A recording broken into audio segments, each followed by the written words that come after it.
if I choose someone to be my friend, Mm-hmm. I want him, her, whatever, to be the real version. I don't want him to be a mask. And if you feel great, I'd like him to share it with me. Mm-hmm. If you feel miserable, Mm-hmm. I'd like him to share it with me. Because if he is not, he's her, like really telling, like if he is feeling miserable, if he's not feeling good, whatever, how can I be supportive? And for me, this is also what make the difference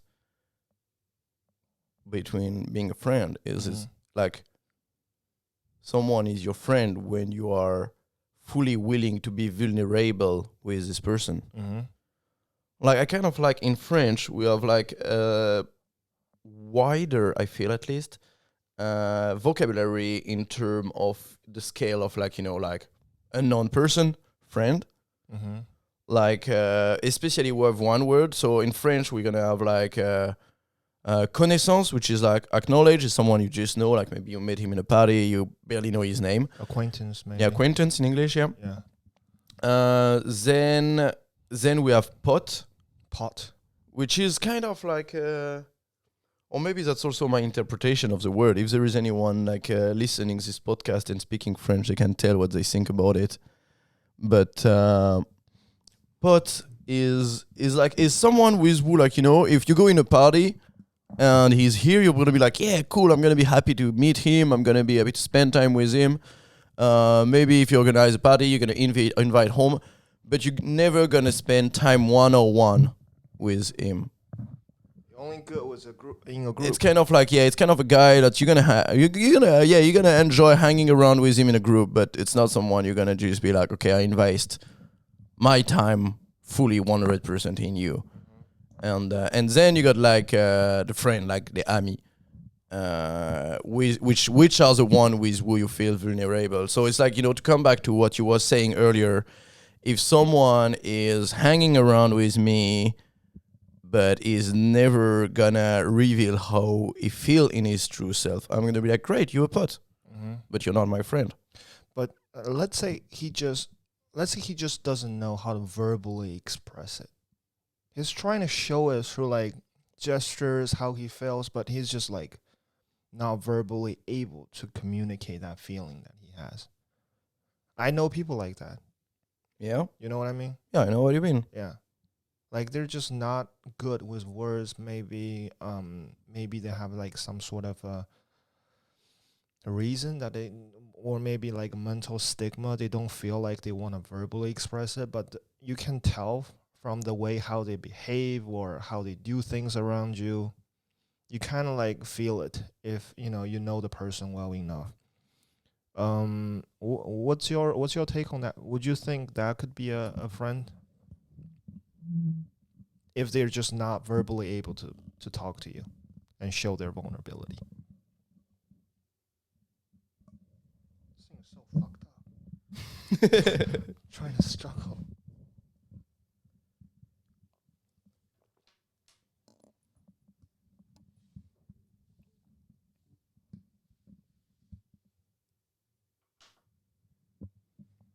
I don't really know. Mm-hmm. That was like 10 seconds for a very non-answer. Dude, it's tough. I mean, I'm asking you because it happened to me, Like I'm a very verbal person. If I have something I wanna talk about it. Like, I would answer kind of like not really directly to this question, but it's like I think in life everything is a skill. I think everything is a skill. And I think we all commonly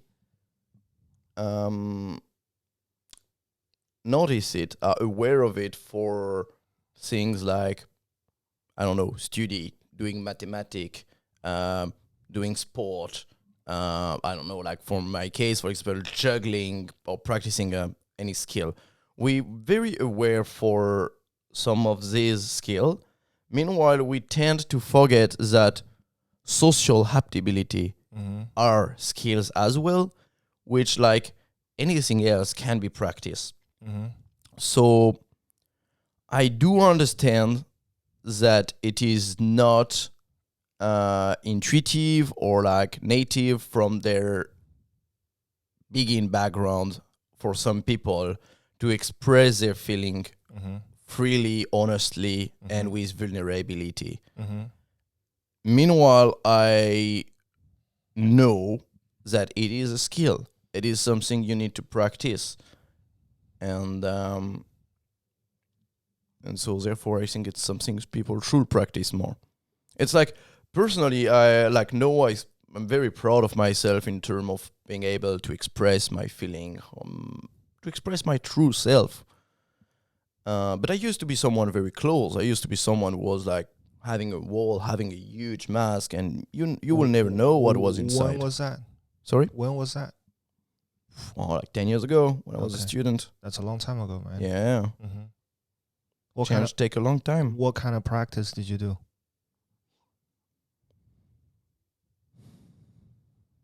to get to, being more verbally expressive and, communicative? I don't know. I just allow myself to be vulnerable. I just sometimes like when I felt that something was scary to say, I was like, okay, let's just try to say it and see what happens. And it's a thing which I really like. Almost a general life motto is like, if something is scary for you, Uh-huh. you should go toward it. You should what? You should go toward it. Really? Because there is no fear that can survive the light of awareness. Uh-huh. Most of our fear, most of the things we fear are not defined, are not based on physical, real fear. They're just the fruit of our mental, of our own imagination. But isn't that all fears? Sorry? Isn't that all fears? Like, I think all fears are like that mental imagination. Nothing is really real. Yeah. This right? is why we should walk toward the fear. And then you realize that the fear is a fake, and then you don't have fear, and then you can do anything in the world. And that's crazy. It's amazing. Have you heard this? Like, I don't know how somebody broke it down. Like, fear, if you look at it, it's like a fake emotion appearing real. Yeah. And they're like saying, but yeah, this is like the weirdest fucking podcast, man. Like, it's 9:00 in the morning. Dude, like, I was like, You should have come swimming with me. like, what the fuck is going on? Like, but yeah, I really wanted to interview you. That's why I was like, yeah, let's do 9:00. Like, nobody have ever proposed like a Friday morning 9:00 session. Yeah, let's do it. Like, what's your schedule like? That's what I'm curious about. Are you just waking up, or have you already been up for a while? So now? I can tell you like a bit more about like why is this? Yeah. So right now oh god, I'm gonna try to not move too much from stuff because there is like this is kind of like the crossing point of so many concepts in my life currently. So first of all, I really like which is answer also to your previous question. How did I progress in being vulnerable and stuff in general? Mm-hmm. I really love, and it's something that I've been starting like a couple of years ago, making some 30-day challenge. Like basically try something for 30 days. I get you. If we come back to like how does I manage to get better in expressing my feeling and stuff, I remember I've been doing a month when for 30 days I was saying at least one spontaneous compliment to a person per day. Mm-hmm. So it's just like, I don't know, I was seeing someone, I was like, hey, you got great shoes. And I was like, hey man, you got great shoes. Or hey girl, like you got a lovely dress. Nothing more. Mm-hmm. And that was very interesting. I've made another one which was about rejection. I remember you say you have difficulties with rejection. You could give it a try. It's amazing. Every day Yeah. you need to ask something and get rejected. Uh-huh. Amazing. Give it a try. Give it a try. It's amazing. It's a life changer stuff. Like honestly, it's amazing every day. And don't care. You just have to ask a random stuff. Like I've been literally I remember like among the random stuff I've asked, there was like someone was parking his car, and I was like, "Hey man, sorry, I want to go to the next city. Can you borrow me your car and I bring it back tomorrow?" Guess what? You got the car? He said no.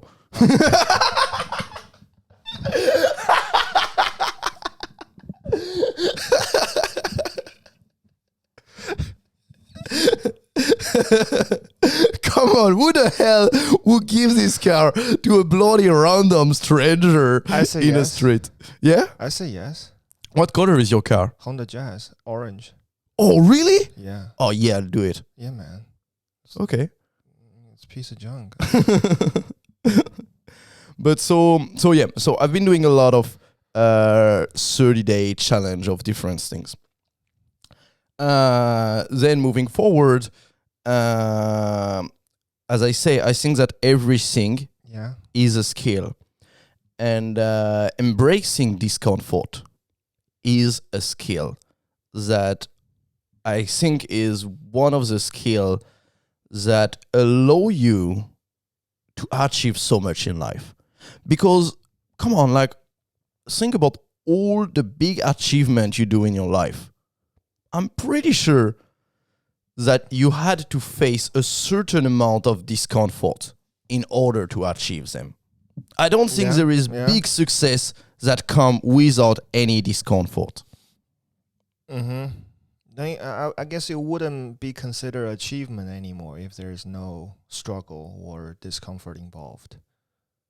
That's a true interesting also. I don't know, not necessarily.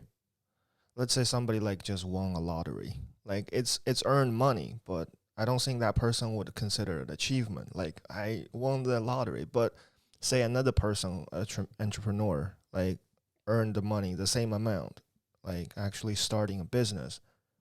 Maybe he would consider that an achievement because he know how hard it was to earn the money. Even the result is the same. I guess the struggle really made a difference. Yeah, that's a good point.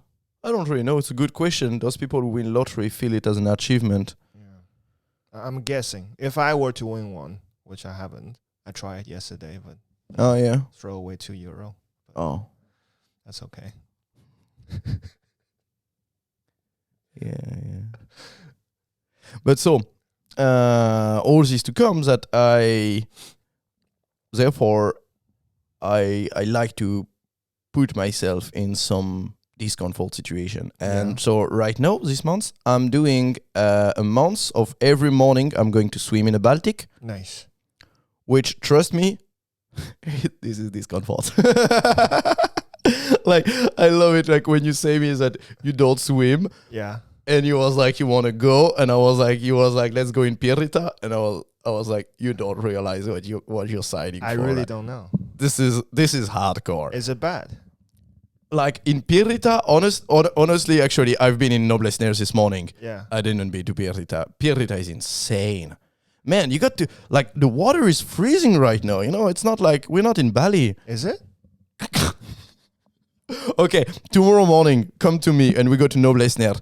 Actually, they just installed this morning a ladder. So you can just hold yourself on the ladder, walk down. You don't have to swim. Nice, bro. Just dip in the water. Tomorrow morning, 8 a.m. It couldn't be that bad, man.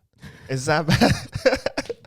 Okay. We do this and I'll film you and you can post this at the end of the podcast. All right. Let's do that. So anyway, that's it. It's kind of like I've been doing this like every day. Like I've started with cold shower like maybe a year ago, which was interesting, which is a good like first step to get toward jumping in the Baltic. And right now I'm jumping in the Baltic every day because that's it.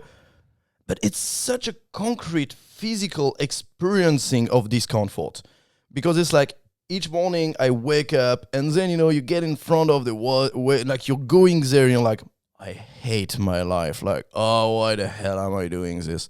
Then you look in front of the water and you're like, oh, it's going to be awful.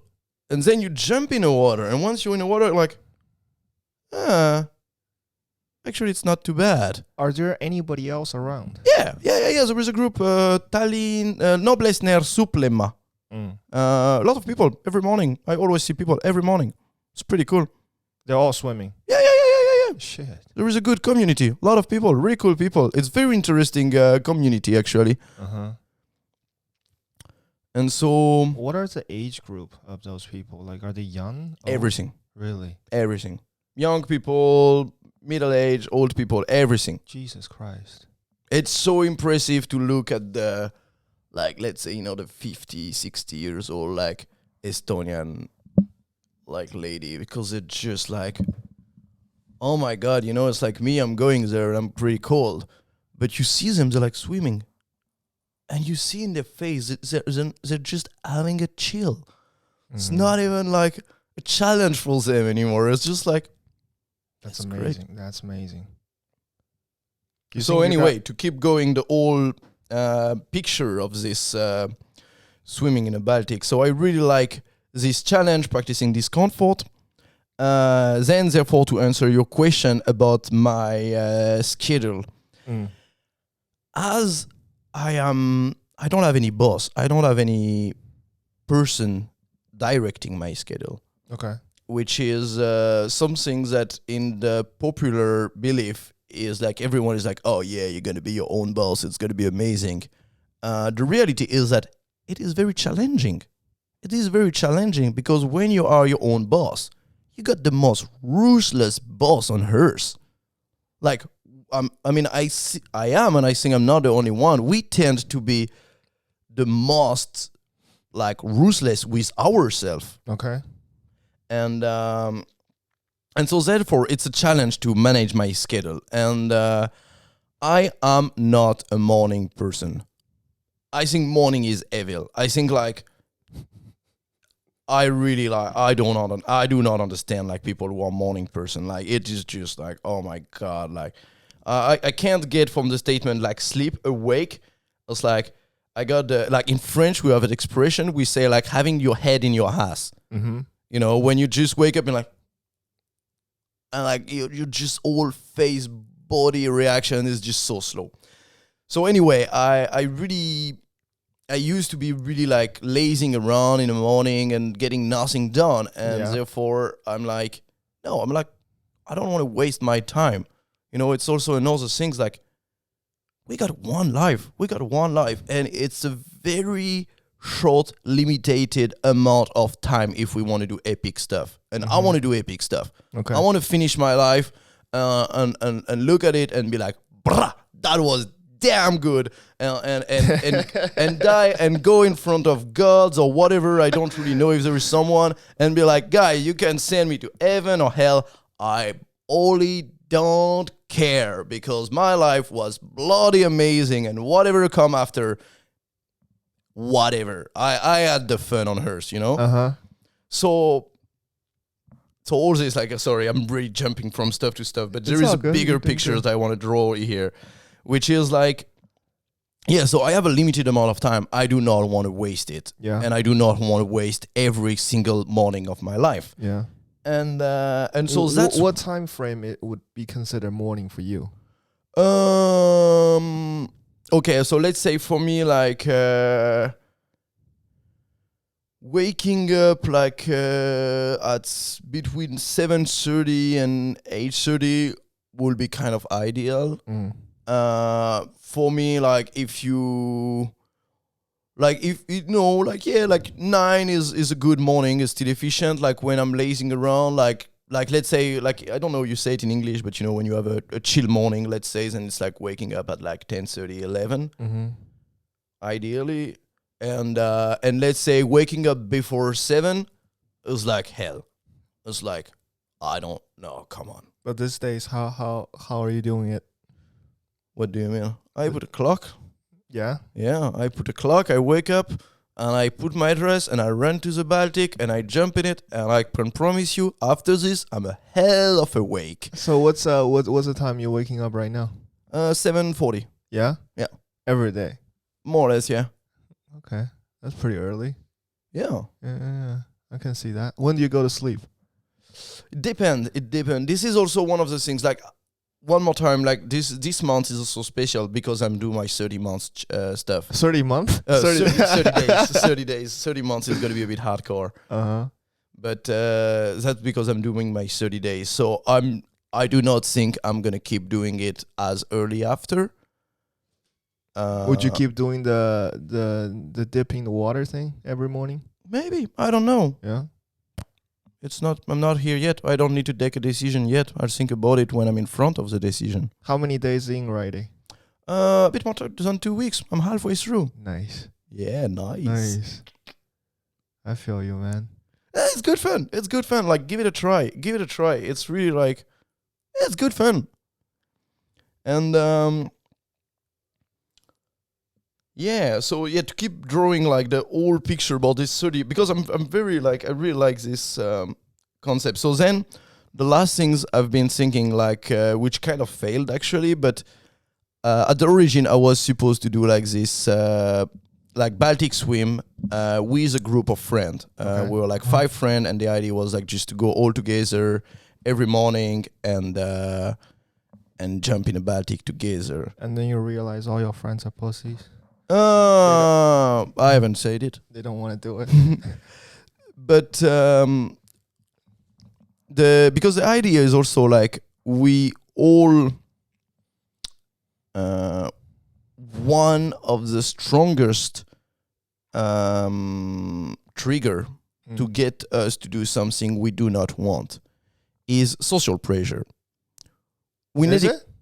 It is. Human is it's a social animal, and I think that we all have, consciously or not, probably mainly unconsciously, still like this belief that it's like you need to be approved from the community, because like if you go like in our deep long ago, if you was not approved from your community, you was kicked away and you was eaten by a mammoth. That was not fun.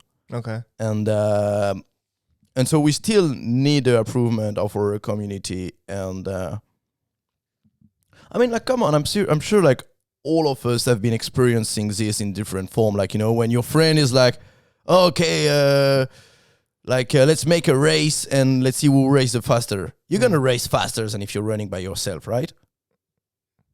I don't know. I'm very bad at running. Yeah. Yeah. But I'm guessing maybe. I think in general, so if we get back to this context of having like this Baltic swim with a group, it's kind of like, you know, you don't want to be the one who appeared to be the lazy one of the group that didn't wake up and didn't go to swim. Me, I could be that guy. Yeah? Yeah. I don't know. I know that me personally, I'll be like, okay, no, I want to be the person I want to be, kind of. You know, I want to be with my friend, the best version of myself. And therefore it helped me. And I think that we, like, really, whoever we are, our social surrounding had a huge influence on us. Like, I'd like to think that I'm a person which is quite, as I say, I know who I am, I know where I want to be, I know what I want to do, and... what do you want to do? What I do right now. Okay. If I wanted to do something else, I would do something else. Okay. What do you want to be? Who I am right now. Okay. If I want to be someone else, I will be working to become someone else. So what are you right now? How would you describe yourself? We need an intro too right now. It's halfway into the into, let's get an intro. Yeah. Who I am. Sylvain? Yeah, kind of, I guess. Yeah. I'm happy. I'm fulfilled. I'd like to think that I make good things. That the influence I have on the world is more positive than negative. Yeah, I guess. I hope so. I try to. I really give my best to, at least. Which is maybe even more important than succeed. Somehow. Just for those people who are listening and don't know who I'm talking to, Sylvain, how would you describe your job or what you're currently doing? Yeah. Give them a little bit something. So, I'm a circus performer, but my favorite form of art is street performer. Meanwhile, it might be very misunderstood because there is, I basically, as far as I know, no one else than me doing like street show. So I'm doing like performance in the street. So it's not like musician who gonna play music and just let people walk by and give donation if they want. Me, I really have like a full 45-minute show that I just go on Rakoyeplatz. So next summer, if Corona is doing something else than just annoy me. I mean, not only me, annoy everyone, but whatever. Like, hopefully next year it's gonna be like super great, super chill, and you can come every evening on the Rakoyeplatz, and I'm gonna, basically I'm here, I'm gathering a crowd, making a show, and at the end of the show, present my hat and offer people opportunity to give donation, and this is the way I make my living. Which I really like in this art form, it is that it is affordable for everyone. Because if you don't have any money, you don't have to pay. Like, just pay what is fair. And I'm very proud that this is the way I earn my living, because I feel like I'm making my money very honestly. I don't rip off anyone. It is cool. And I also think that I do not believe that the world is changed by bigger people. I think that bigger people who are very rich, all they want is stay at the position they are, and therefore this imply not changing the current order of the world. But I do believe that if I work as much as I can with myself to be the best version of myself, and then I work that as myself, I do the best to inspire people in my surrounding to be the best version of themselves. Therefore, they're going to become better person, hopefully. And then they're going to make people in their own surrounding get better. It's kind of like, you pour water on the table and it's... And but wouldn't that just make you another big person in your opinion? I mean, like, big in my imagination, in my world. It's not only those people who are like rich, right? What is a big person for you? If they have influence, I think that's big, right? In my opinion, if those like really like in my head, those filmmakers, book writers who have like a big audience, they're big. I get what you mean, and it's funny actually that it's kind of like the step I'm currently doing in my life. Like, let's say I've been realizing in the last, let's say 6 months, a year ago, that, with my street show, I do believe I bring a good change at a reasonable scale. People come to my show, and they watch the show, and hopefully they leave my show with a greater smile that they came with. And this is already like such a great reward. Like, it is like, I do believe I make something great by doing it. Meanwhile, I've been really feeling like over the last years, I start to seek for more. I have this feeling inside me that I can give something more to the people. I can bring something more to the people. And this is also why like I've been like starting this YouTube stuff. Because as long as I do street show, I am concretely, physically limited by the amount of people that can see me at the same time. Like, there can't be 10,000 people in Rakoyeplatz watching my show. Plus, doing a street show, you still have a structure that you need to keep a certain... you still have like a maximum level of attention. Like, for example, like, when you do a podcast, we're going to be talking here for an hour. I have time to share some more complicated concept, which is going to take me maybe like 10-20 minutes to explain. And if I'm doing a street show, I can like kind of submarinely subconscious, bringing some life value, which is really what I'm trying to and what I'm pushing more and more with my show. But I'm still limited. Do you talk when you're doing the street? Yeah. I'm doing just that's all I'm doing. Okay. I thought you were doing like the I don't know what you do besides talking when you're doing the show. Juggling. Yeah. I'm doing some circus stuff, but for me the show is not about showing off skill. It's just about like gathering a crowd, creating an atmosphere, getting a good vibe, making people enjoy, making people feel together, and the trick are just things to have some things that gather attention, because like that's it. You know, you there is someone on top of a 2 meters high unicycle holding 3 knives in their hand. You're gonna be like, okay, that's draw attention, and I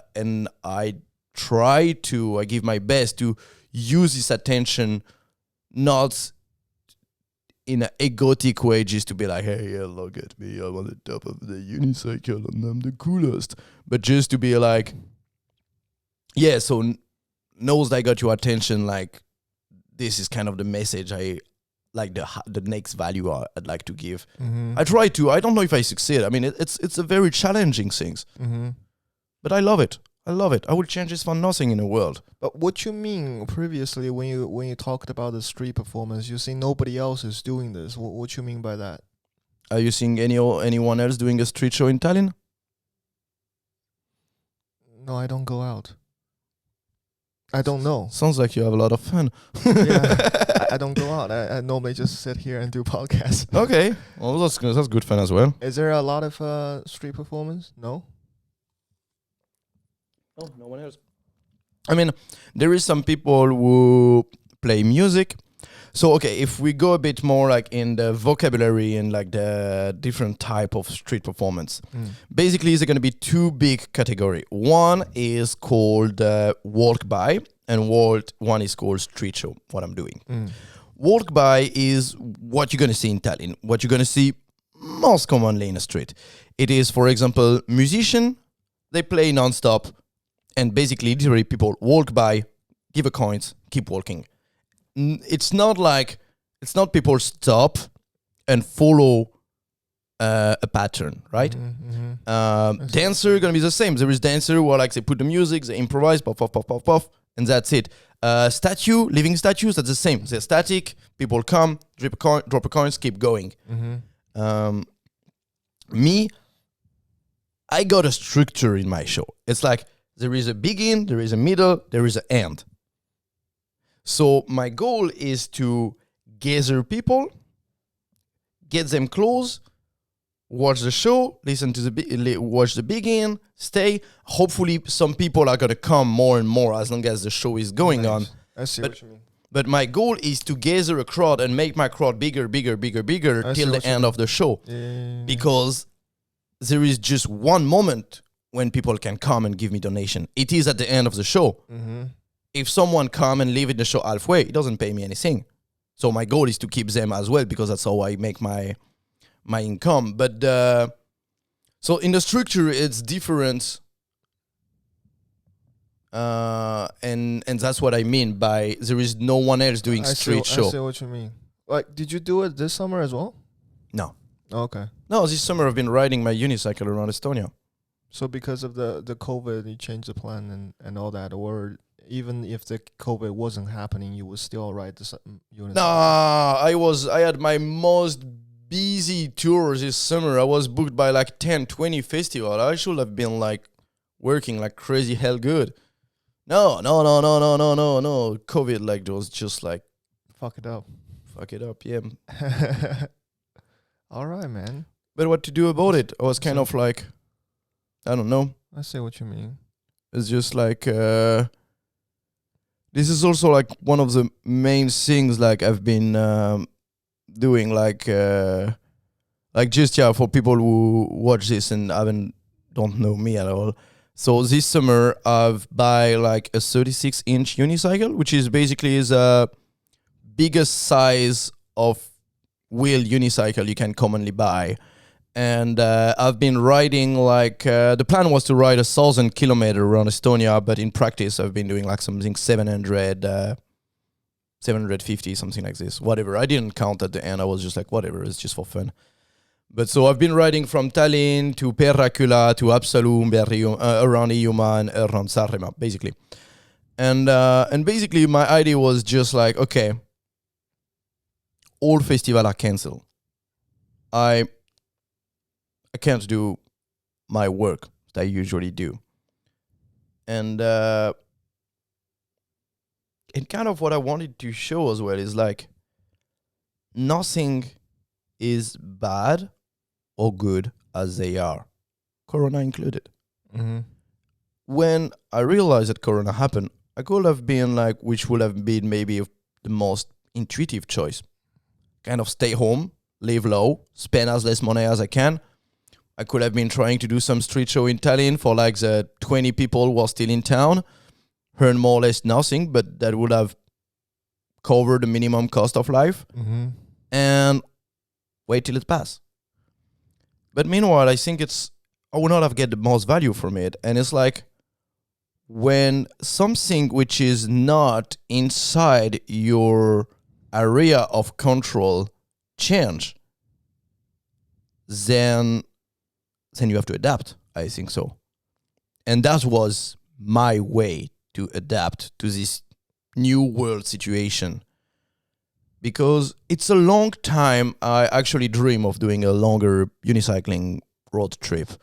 Like it's just sick, man. Unicycle. It's so funny because for me it's so casual. Like it's hilarious. Like, you know what is crazy is such a subjective things. Like, you know, for me, when people are like, yeah, man, you're so crazy, like riding around Estonia on a unicycle, I'm like, man, there is a dude who's been doing it all around the world. Mm-hmm. I'm like a nobody. Like, I'm just like a casual dude doing it around Estonia. This is nothing crazy, nothing impressive. Anyone can do it. Is it physically challenging? I'm not sure. Is it physically challenging? Depending on you do it. For you, I mean. Of course. No, man, I was like taking it super chill. Like, how many kilometers are we talking about for a day? It depends. Let's say, but that's it. Like me, this adventure was not a physical, sportive challenge adventure. This was not my goal. This has never been. My goal was to explore Estonia, which is a country that I've chose as my really deep heart home for the last 6 years, and this is where I honestly profoundly feel home, and I love to be here. I do not want to live anywhere else in the world. Why not? Because this is paradise, man. Okay. Like, this is paradise. I live in a head. I love it. I love Estonia. It's such a great place. Okay, wait. Let's talk about this a little bit later. I'm gonna come back to this paradise talk. First, how many kilometers? You have an answer. It has been changing. I've been like, let's say 30, 40 maybe. Okay. Not that much. It's quite a bit. On a unicycle, I assume it's like a little bit more difficult than that's than it. bicycle. It come back to also like, it's very funny. Like, you know, for the context a bit, there is a guy, you can really check his YouTube channel. Actually, I highly recommend it. Called Ep.12. I'll try to actually, for the people watching, I'll try to post a comment on a YouTube video with the reference to the few stuff I've been talking in the podcast, so you can check it. But there is a guy who's been doing around the world on a unicycle. I seen it. And this dude was doing an average of 50 miles per day with a unicycle, like twice more loaded than me. Mm-hmm. So, you know, me, when I do 30 kilometers, for me, I'm like, yeah, I'm not even impressive. This is just so casual. I saw that guy. It was a lot of struggle. I saw and also like the road condition, the places he went to. Yeah. Can be challenging. You know? Man, no, this guy is insane. This guy is insane. It's amazing. Like, his YouTube channel is damn good. I highly recommend it. I loved it. The editing was like on point as well. Yeah. He's such a talented like filmmaker. Such a talented man. Actually, even before, the guy on my YouTube channel recommended you to me. Mm-hmm. I saw the video of yours because Oh. it was recommended to me because I watched that guy. Ah, okay. Video. Cool. And I saw the unicycle. I just can't help. It's like click. Nice. I think I watched it all. Yeah, hopefully it's gonna make this work. I really hope that this YouTube stuff is gonna grow slowly. Yeah. Like right now, very honestly, like my goal is to start making an income. Not to start, but to go toward making a bit of income from this video lifestyle stuff. Not that I want to get rich or anything, just because. Why not? You don't like money? No, I love money. It's like I don't. It's not like okay. Let's turn it differently. It's not like I do not want to get rich. Like if it happened, hell yeah, I won't say no. It's not bad. But this is not my drive in life. I'm rich, I'm poor, whatever. I'm happy. That's what I want. And even more than happy, actually, I'm in peace. I think it's like, okay, yeah, like a funny question. Let's let you time to answer a question. What do you think is the most important value in life? For me, Yeah. What's the most important value?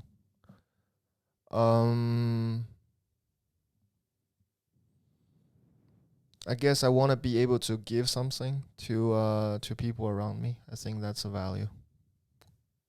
Mm-hmm. Yeah. I don't want to just go away and know that I didn't provided anything for the people I interact with. Yeah, that makes sense. Yeah, I think that would be quite an accomplishment for me.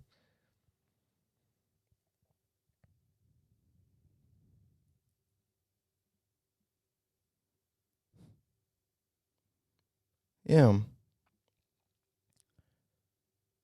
It's funny because for me, I very agree. It's for me, like I always say that I think it's the most important things to do, but I will not consider like giving value to people as a value as myself. Like for me, like one of the things I find is very important. It's funny, like I had a period when I've been asking myself a lot of this kind of question. It's so interesting, actually. I've started this after watching a TED talk, which was like stop the small talk and ask big question. I'll find it again. I'll put the link in the description. It's a pretty cool one. I highly recommend watching it. Which was basically a girl was talking about a concept to ask some more deep questions that bring people to reveal themselves more. And it's interesting to ask them to yourself. And therefore, I've been asking myself, like, what do I think is the most important value in life? Because, if you don't know it, you're just walking in the dark. You have less chance to get your destination, kind of. I don't know. I think I'm on like a drastically different path from yours, actually. Definitely. Yeah. I think I'm on a different kind of a mindset as well. Even in our initial conversation on Instagram, you kind of like already kind of like poked upon that little thing you talked about right now. Small talk. Let's not do it, but ask like the important questions. Kind of like go straight into it, and then let's explore something deeper, right? The meaningful stuff. I mean, I don't know. For me, like personally, if I may, like I don't really know how to precisely put it into word, but to me, small talk is like everything. I don't want anything meaningful unless it's in small talk. If the meaning is in the small talk, I will do it. But if it's like not in the small talk, I don't even want to explore it. Maybe it's just a matter of, okay, what is small talk for you?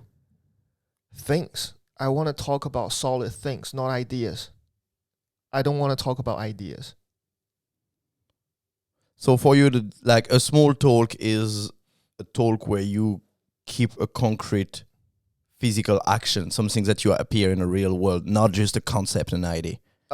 I don't want to talk about idea just because I feel like it doesn't take me anywhere. Like mentally, it doesn't take me to um enlightenment or awareness or any kind of reflection, which are something that I really enjoy. I like to reflect on things. I like to feel like, oh, I'm actually aware of what was happening or how my mind work. And I think it's really challenging to do, to be self-reflective. But metaphysical talk or talk about ideas in their purest form, it doesn't help me. Like I'm more woke when somebody's telling me, yeah, this morning I had like 2 fried egg or 2 omelet. And you know what happened? When I flipped the omelet, like one side is slightly burned, another side is kind of fresh. And I'm like, this is meaningful. Whoa. This is meaningful to me. And that's something that I can actually bring like tear to my eyes. If you talk to me about things, like actual things, it make me think way more. And I think it's one thing I really enjoy in, do you read? Yep. Yeah? You like novel or nonfiction? I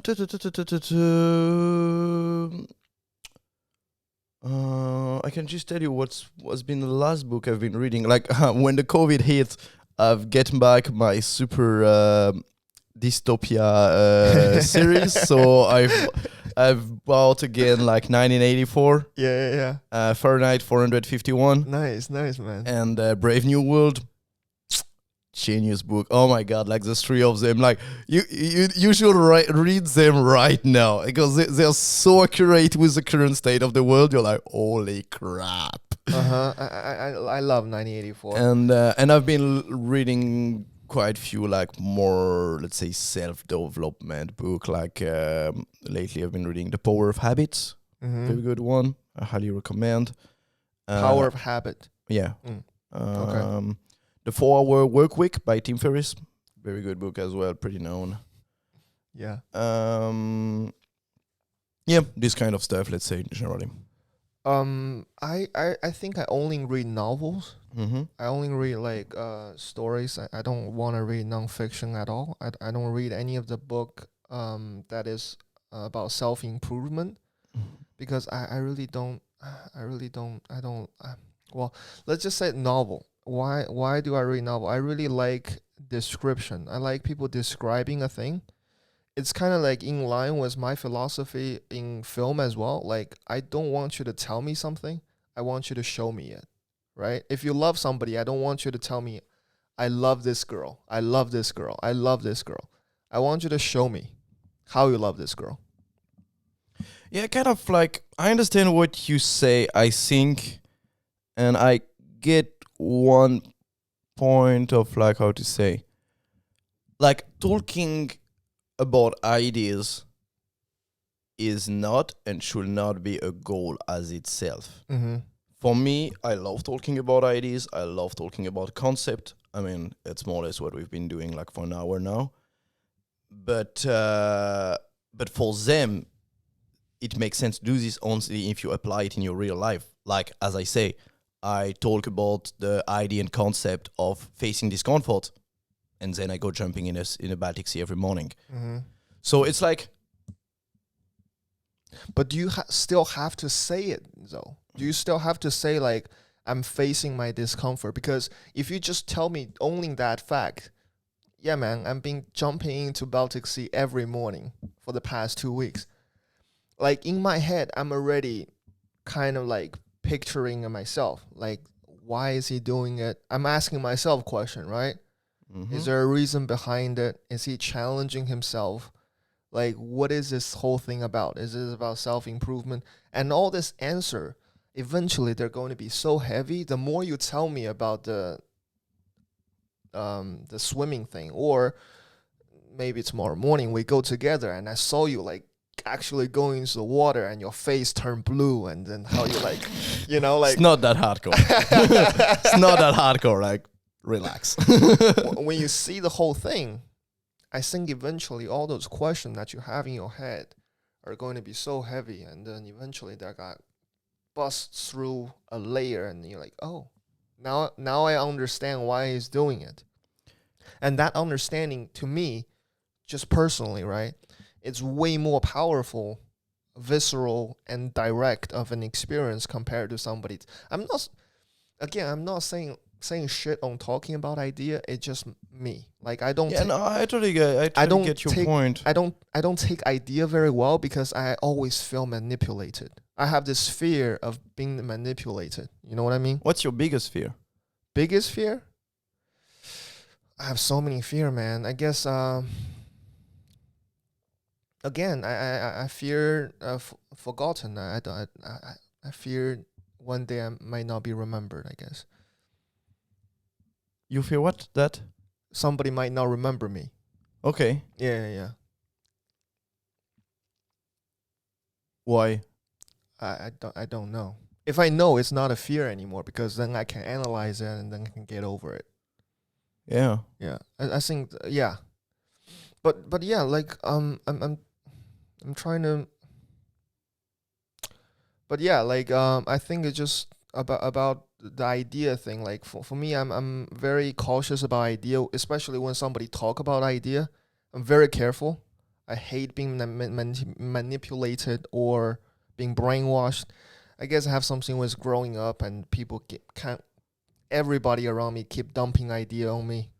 Yeah. That's probably come a lot from our like different cultural background growing up. Yeah, people keep telling you this. I'm not sure if it's happening when you were growing up as well, but my parents, the teacher, the friends, everybody is trying to tell you this is the right way to do things, and it's always a direct answer to a question, right? Ideas are very direct because they're so pure. It's a formula. It's like 1 + 1 equals 2 kind of an idea because they don't really interact with your personal situation or circumstance. They're just out there. You can take it for your own use, but then it's up to you how you take it and how you digest it, right? But the people who give out the idea, they don't care how you're going to take it. They just put it out there. They say, hey, take it or leave it. So for me, I'm very cautious with taking it because I have taken too many ideas and it's frightened the shit out of me. I feel like maybe I don't want it. And now what do I do with this? Am I doing this the right way? Idea is dangerous for me. I don't take it easily. But instead, if you're telling me, hey, here's my personal experience, take it. I'm always taking it. I'll gobble it down like it's a fucking cheesecake. Yes. I'll take it 10 times out of 10. Mm-hmm. For me, it sounds that it's more like you've been confronting with people who were expressing, like, an idea is subjective.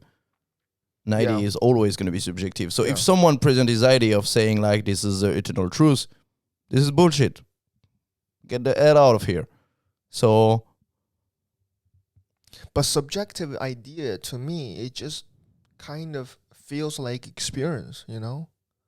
Then it's an experience. I don't think it's idea anymore because it's you plus idea. Then it become like an actual thing. It become you. Like it's an extension of you now. It's not just a floating in the air idea. You rooted it down to the earth, and I kind of like that. The embodiment of an idea. A personated idea. Why am I catching your accent, bro? That's so weird. I don't normally talk like this. I can speak with a better French accent if it helps you. Then no. Then maybe you're gonna end up speaking like I notice sometimes like I'm talking a little bit like you. It's so funny. You speak faster than in your other podcast. Yeah, for sure. It's so funny like how easily manipulated I am. You see. Yeah, I will not say necessarily manipulated. That's why I'm so cautious with it. But that's also the things like, you know, there will be ideas anyway, and I also feel like how to say, kind of like my philosophy of talking with ideas is always to apply them in real life. So I really agree with that it's like talking about theory just to talking about theory is just like wonking on yourself, and you're just like, yeah, this is not. No, like the goal is to bring it in real life and apply stuff.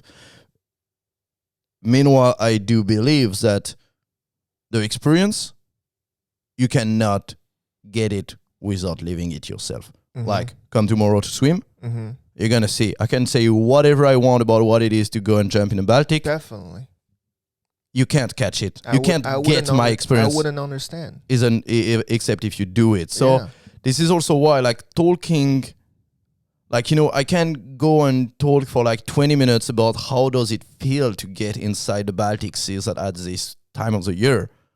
But you're still never going to get more than 10% of the experience that it is. Yeah. But if I talk about what is the concept, what is the value, what is the idea behind why I do it, then I'd like to think that you can understand the value or understand the concept and maybe find another way to apply this idea and this concept which fit your lifestyle, to apply it and get the value I want from this idea that me I get through jumping in the Baltic that you could get from something else. I see what you mean. Totally. Yes, I agree with that. It's not about inviting me only to jump into the icy cold water with you. No. It's more about like how you took out of it, right? That experience. Maybe I could find some other way to do it. I totally agree with that point. And I think it's a valid point. It's just something that is really hard for me to comprehend. You know what I mean? Even when you say, like, if you tell me about the concept behind it or what you take away from it, it will still be hard for me. I think it will be easier for other people who have that capacity to understand the concept. But to me, I can't. I don't think I have that ability. And here's the thing. I don't want to train that ability because I hate that ability. That what ability? To understand concept. I don't want to understand it. Here's the thing, man. You know this guy who do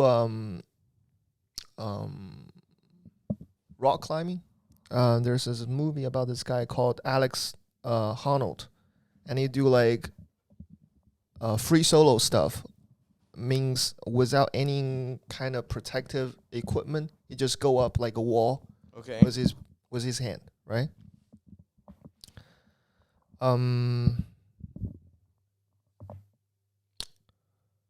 Where I was going with this. They made a movie about this guy going through this just basically like a straight wall in Yosemite National Park in the States. Straight. Nobody have ever went up only with their hand, right? This guy did it a couple years back, and they made a movie out of this. It's a documentary about how he eventually climbed up. I like that, bro. I like that. It's a description. It's just about like documenting the way how he climbed up a stone wall, and that's about it. And I think for me that's the thing I really appreciate about, I guess, film. About people who share only their experience. I love that, man. There is something about it. It speaks to me very personally. And it's just like the moment you talk to me about like swimming in the Baltic Sea, it came through, man. It came through right away. Like I'm not suggesting that I know how it feels to be in the water. I don't. And I'm not and I don't know anything about climbing that fucking mountain. I don't. But that's not the point. The point is not that I would know how that feels, and the point is not even for me to understand what would it bring me, because we're on very different path in life, and I don't want to know what you get out of it. You know? The only thing I get out of it is the only thing I want to get out of a conversation is it's just hope, you know? I want to feel hopeful. I don't want to feel like more desperate or pessimistic. That's something I want, right? I want to feel more hopeful and see people like using their energy or their life force or however you want to describe it, doing things they want to do, doing things that seemingly meaningless and just like useful to themselves. That's That's like fucking awesome. That's beautiful. And that's hopeful for me. And then I will go out, and the only thing that I need to remind myself is like I wanna feel hopeful about my day as well, right? That's it. Mm. I was so happy to hear that you were going to the Baltic to swim, because I'm just like it already gave me the energy. I'm like, yeah, fuck yeah, I'm gonna wake up. This is amazing. That's good fun. It have nothing to do with my life. I mean, I'm pretty sure I'm gonna suck at it, and I'm not even sure if I'm gonna do it. But still, just because you did it, it make all the difference for me as well.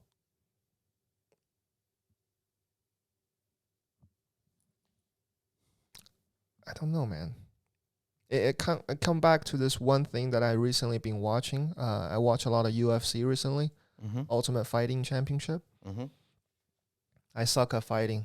Growing up, I fight like a fucking kitten. Like I will scratch people's face and doing shit like that, like a girl.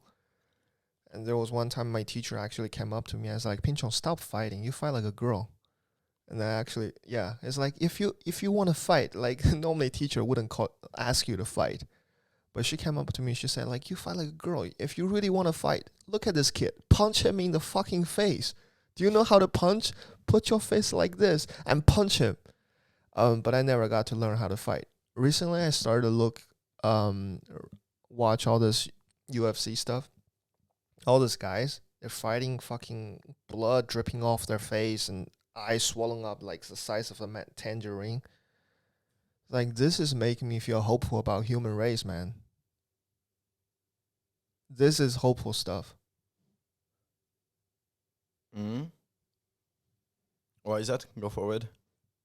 No, just because they want to fight. No matter what their reasons are. Maybe it's for money. Maybe it's for whatever. Maybe they have anger issues.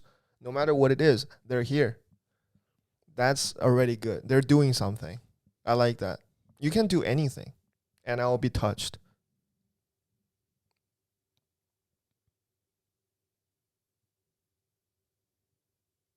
I like people, like, here's the thing. I find people attractive.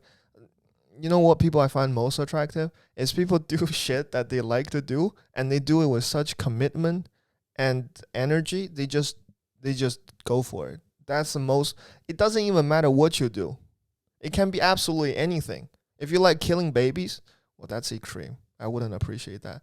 If you enjoy certain things, like absolutely everything, as long as it's morally acceptable to me, you are super attractive, dude.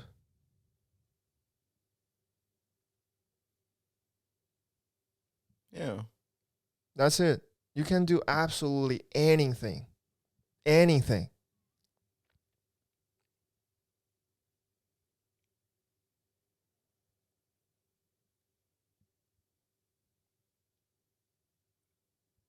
Yeah, it's true. I mean, I agree with this concept that in in general, what is kind of yeah, I always say learning is sexy. I don't find something more attractive than someone who is like trying to learn new stuff, getting out of his comfort zone. And I also like fucked up people, you know? All depend. How do you define fucked up people? Like fucked up. Really fucked up. If I you're- am fucked up toward your definition. No, that's why I don't like you. Thank you. No, I don't know. So far I haven't seen anything fucked up about you. I think you're actually quite not fucked up. I don't think you do drugs, No, right? not really. Do you drink? Not really. You see? That's the vibe I'm catching. So for you, it's like being fucked up if you take drugs and drink. That's one way. Okay. That's one way to fuck up your life, I don't know. right? Like, if I'm with good friends, like I'm not drinking on a regular basis. I'm not taking drugs, almost, because just because like I don't know, it's just a way to numb your sense and doesn't really make life better. You see, that's the thing. That's the thing I'm talking about. Like people who are not fucked up, their mind is focused on getting their life better. Mm-hmm. That's a winner mentality right there. That's a not fucked up mentality. Okay.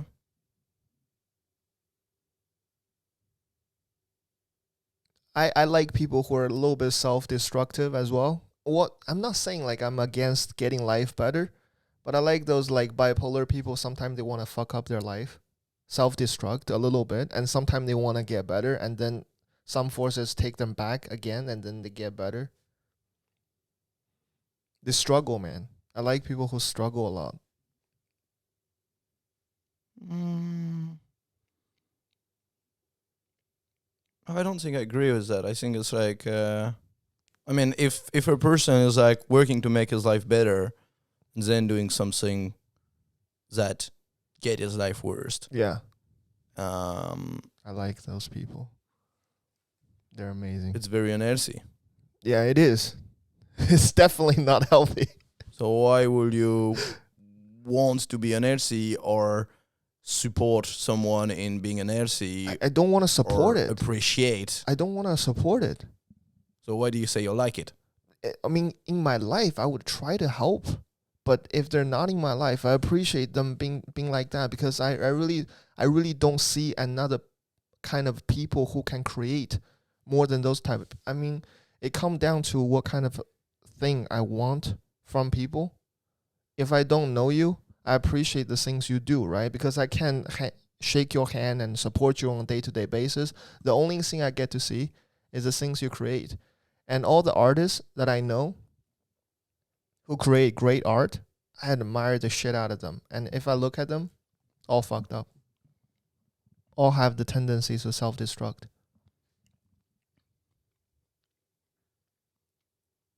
Not a single writer I like didn't have some sort of a fucked up tendency. Not a single painter, an artist in general. I was very healthy minded. You know what I mean? Yeah. I hate to think it like this way, but it seems like suffering or self-inflicted suffering is like a pathway to creation, artistic creation. I would agree on this that it's a pathway, but I think that staying in this self-destructing statement Mm-hmm. is unhealthy, and I do not wish to And I don't think anyone I to don't be think they even unhealthy. I don't think they even have a choice, to be honest. We always have a choice. Those artists, I think if they want to create, they don't have a choice. They can choose not to be creative and then live a healthier lifestyle, but they wouldn't have the creative juice. I deeply disagree with it. I think we always have a choice, and if you're able to create in some situation where you may be like very tense, you could be able to create in all the situation. It's just that you've never practiced the skill, which come back to what I say Yeah, I really of hope. like every skill has to be developed.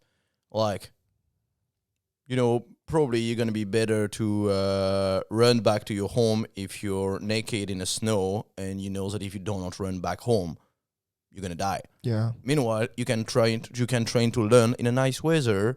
Maybe it's gonna be a bit more, ask you more self motivation because you don't have to run.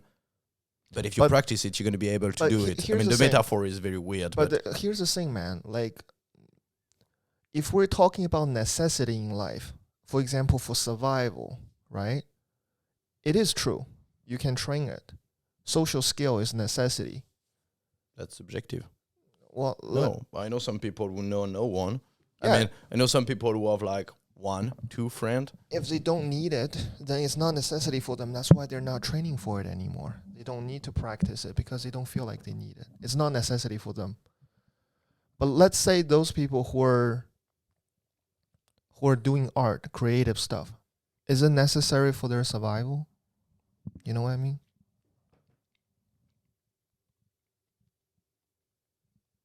They do it because they want to do it.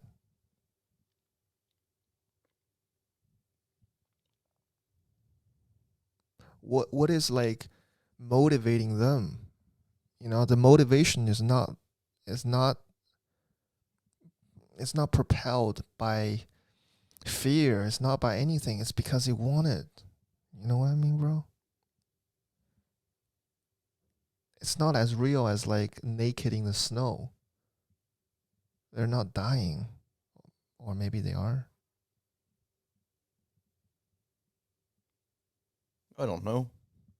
I don't know artists. You know, like I'm trying to be as artistic as possible, but I'm not an artist. Every artist is gonna say he's not an artist. Every artist is gonna say he's not creative. Every creative person is gonna say, "Oh, I'm the worst creative person."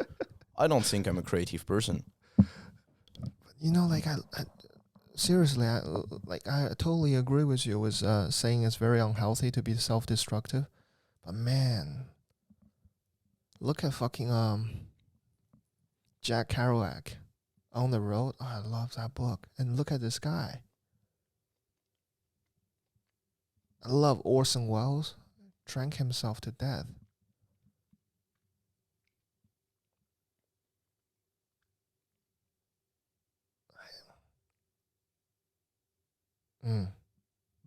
It's kind of getting dark right here, bro. Yeah, it's kind of getting to very subjective things. Mm-hmm. Anyway, you said you wanted to ask more stuff about like why do I consider Estonia as being a paradise? I do. Like, what made you?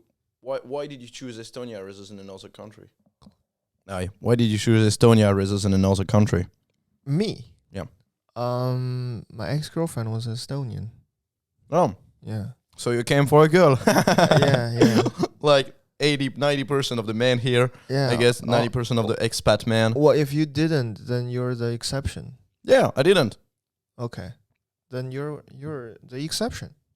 Maybe. Yeah. So what was motivation? When you move from A to B, there is usually two motivation. Mm. What you left upon A, what did you choose upon B to go? Mm-hmm. Let's say things quite clearly. My main motivation was to leave the point A. When I moved to Estonia, where was A? France. Okay.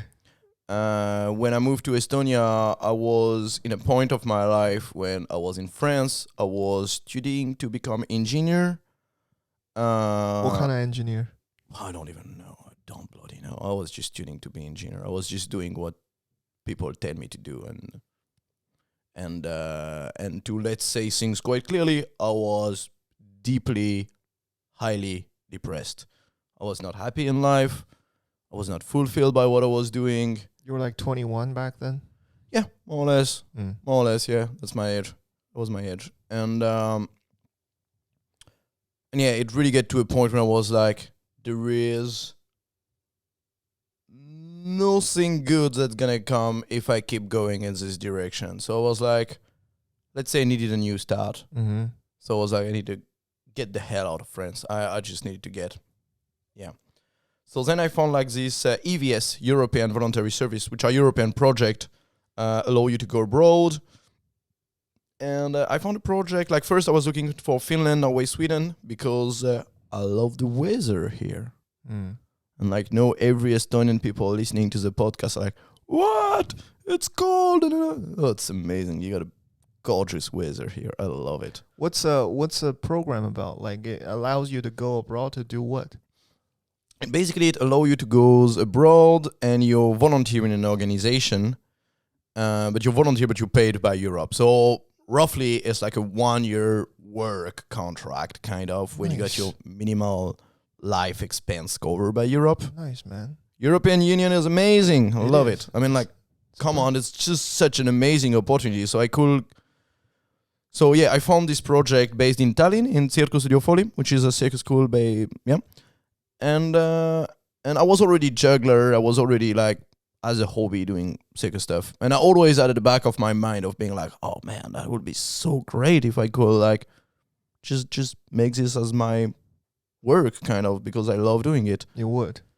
But you know, I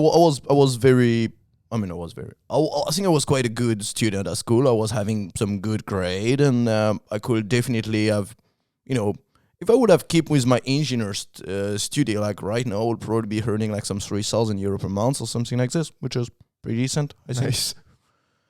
And so when you're good at school and you can go to kind of the top of it, no one is going to say like, hey man, you should leave all this to then go and do some random stuff and try to throw stuff in the air and catch them and see if you can earn money out of it.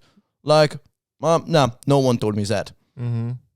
Anyway, so I found a small project in Tallinn, and I was like, that sounds amazing. I was like, what does I know about Estonia?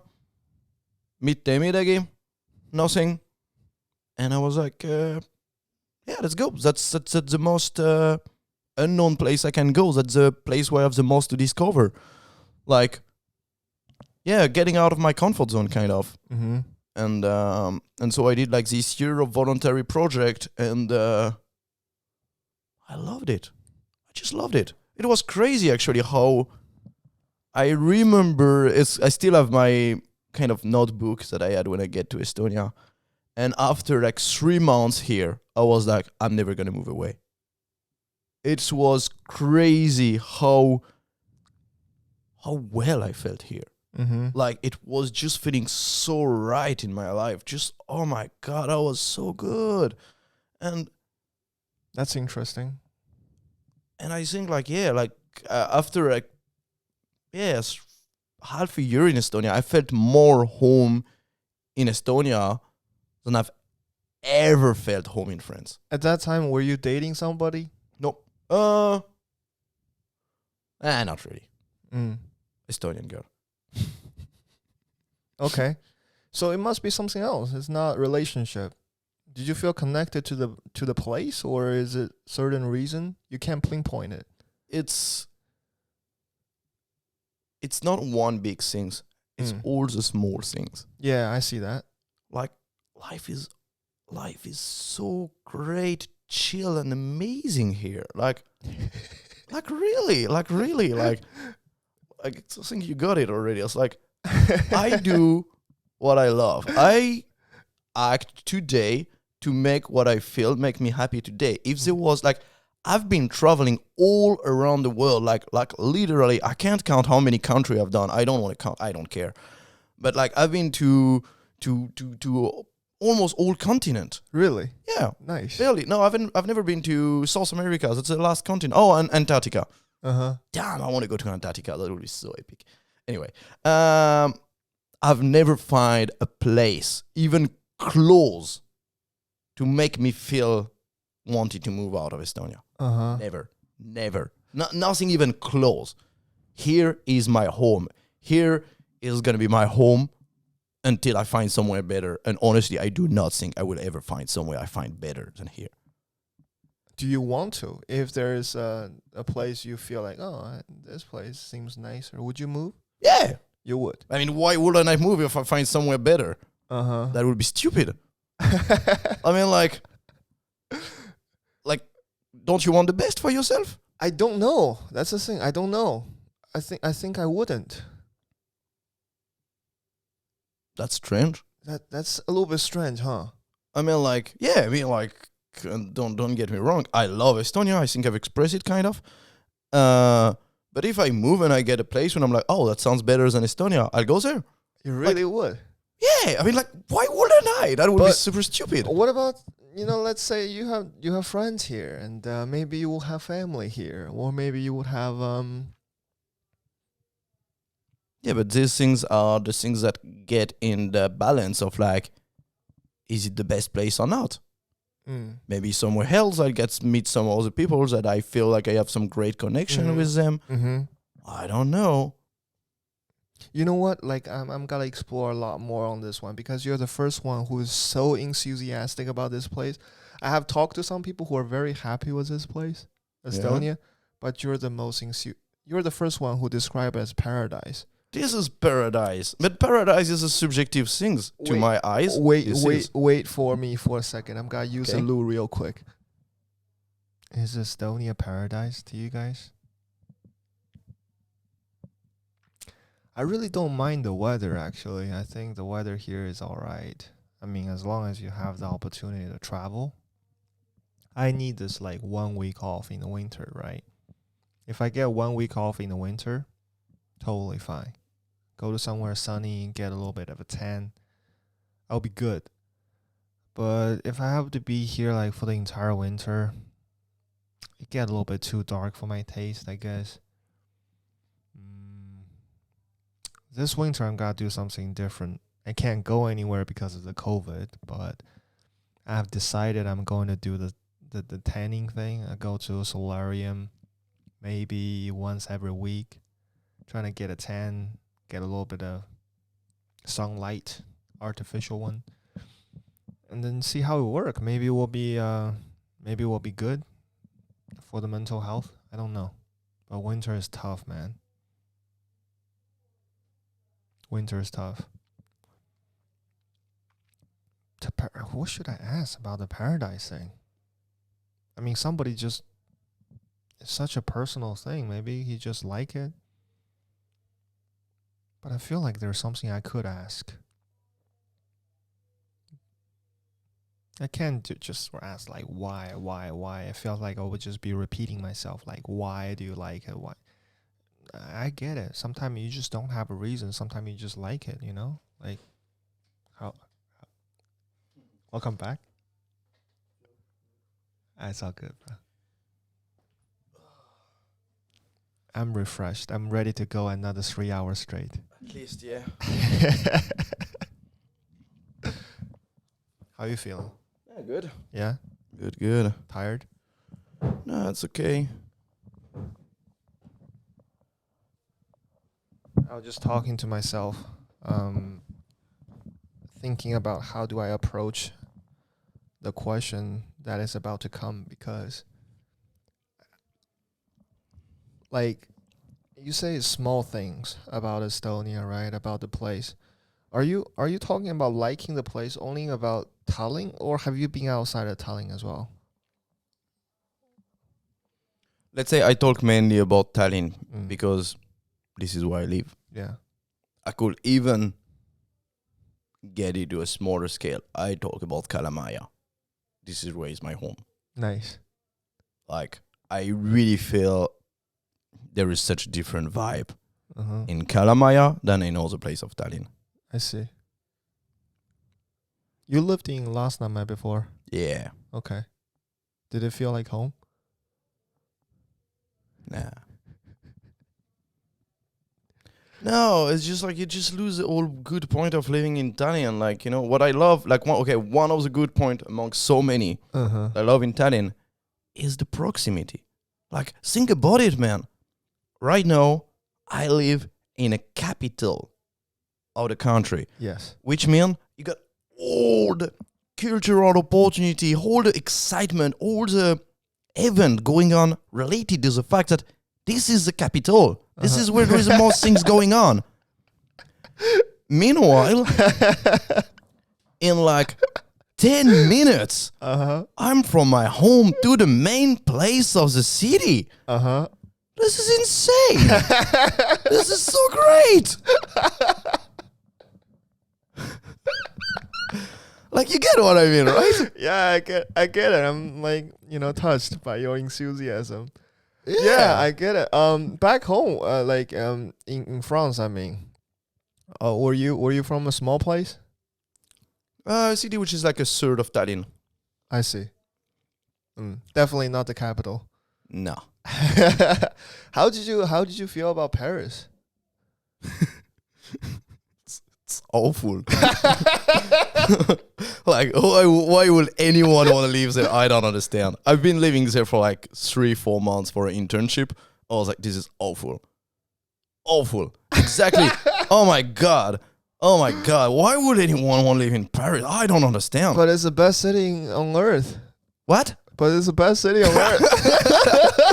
It's awful. Man, let's say it's the most romantic place on earth. Come on.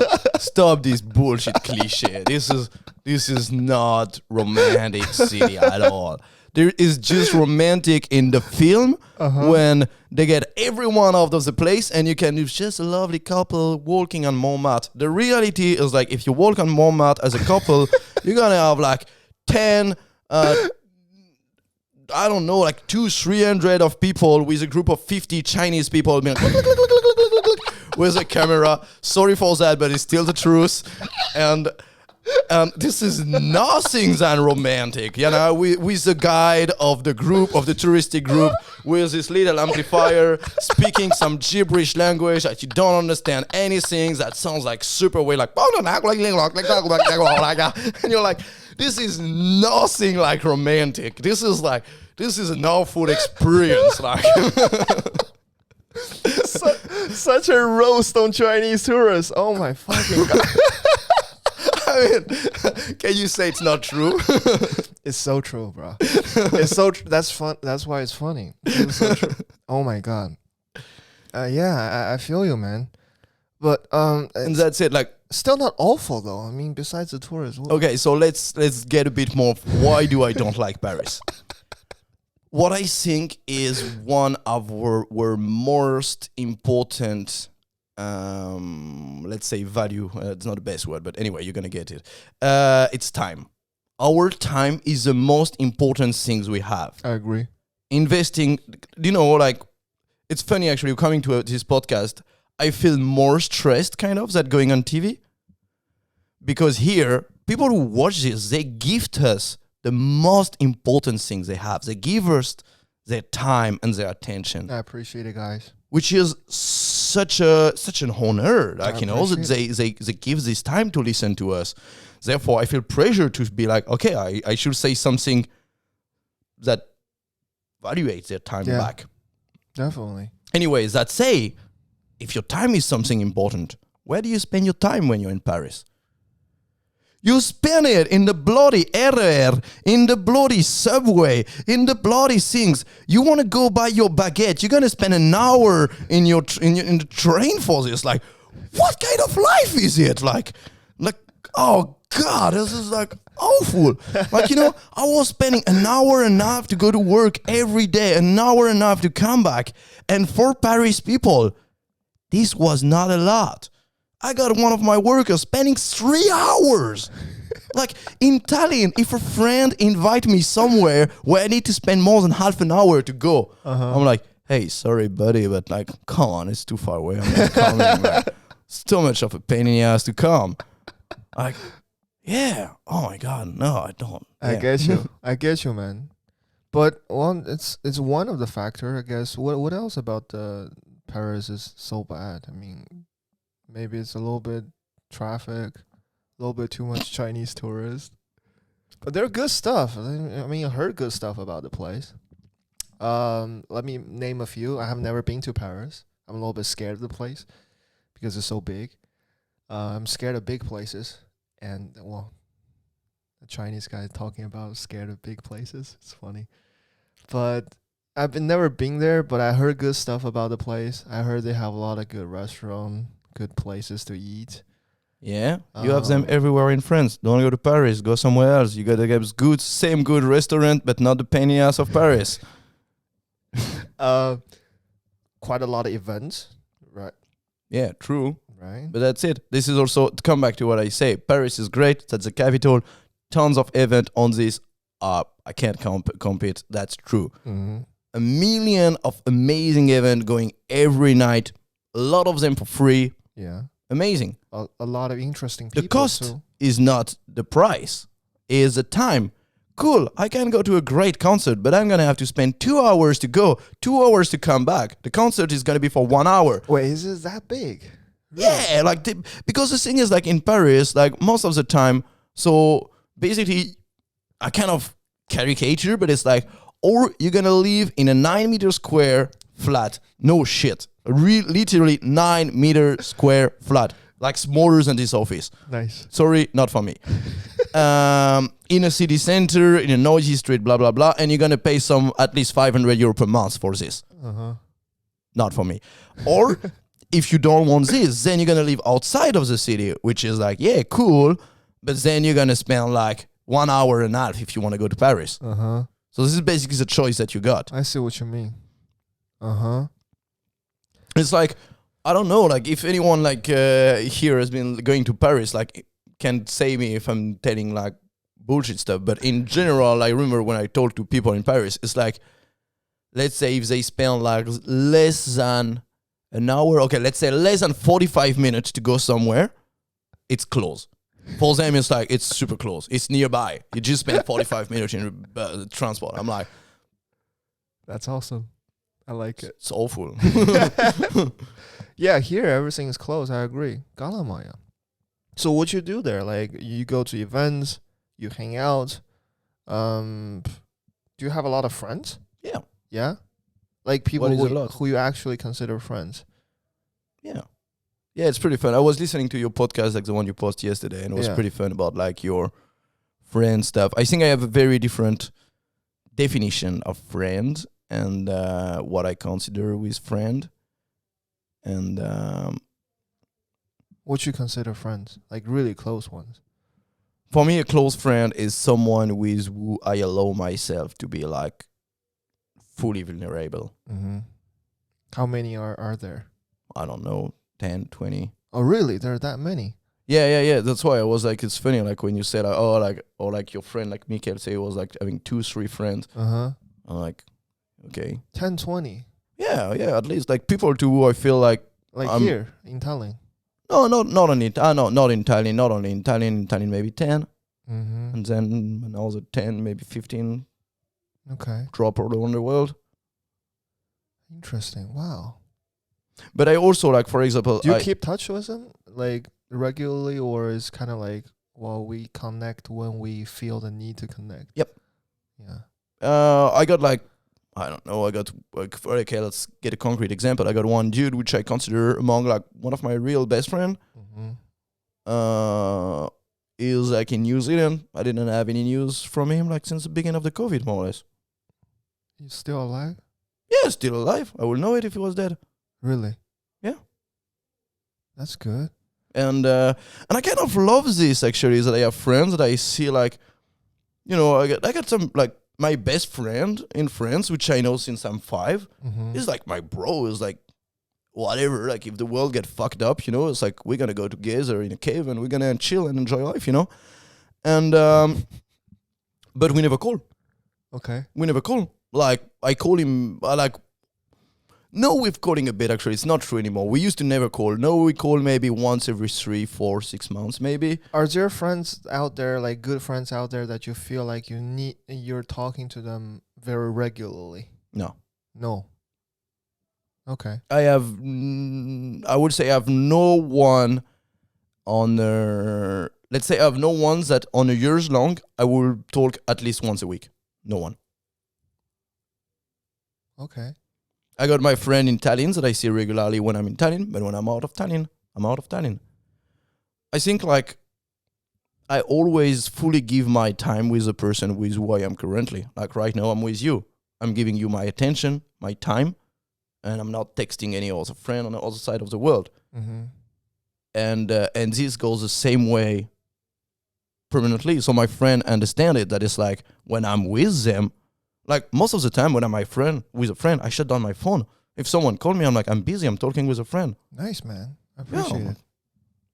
Like that's the first thing I did when I get here. I shut down internet on my phone. Thank you for that. Yeah. It's awful if it start to ring, man.